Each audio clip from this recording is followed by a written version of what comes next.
ಅರಿವಿನ ಭಾಷೆ, ಅನ್ನದ ಭಾಷೆ, ಆತ್ಮದ ಭಾಷೆ.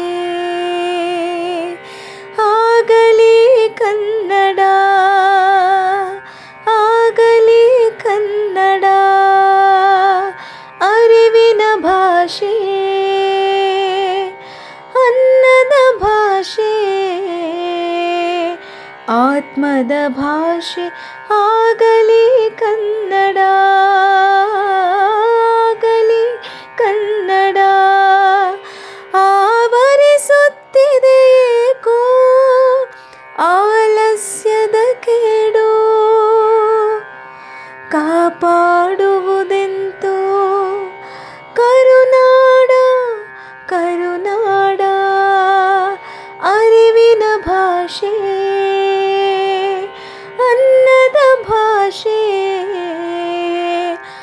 ಆತ್ಮದ ಭಾಷೆ. ಆಗಲಿ ಕನ್ನಡ.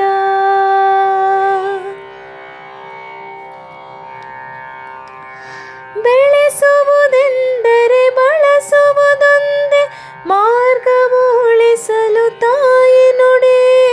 ಬೆಳೆಸುವುದೆಂದರೆ ಬಳಸುವುದೊಂದೇ ಮಾರ್ಗವು ಉಳಿಸಲು ತಾಯಿ ನುಡಿ. ಕಟ್ಟುವುದೆಂದರೆ ಎಳೆಯ ಪೀಳಿಗೆಗೆ ಕಲಿಸುವುದೊಂದೇ ಮುನ್ನುಡಿ, ಕಲಿಸುವುದೊಂದೇ ಮುನ್ನುಡಿ. ಅರಿವಿನ ಭಾಷೆ, ಅನ್ನದ ಭಾಷೆ, ಆತ್ಮದ ಭಾಷೆ.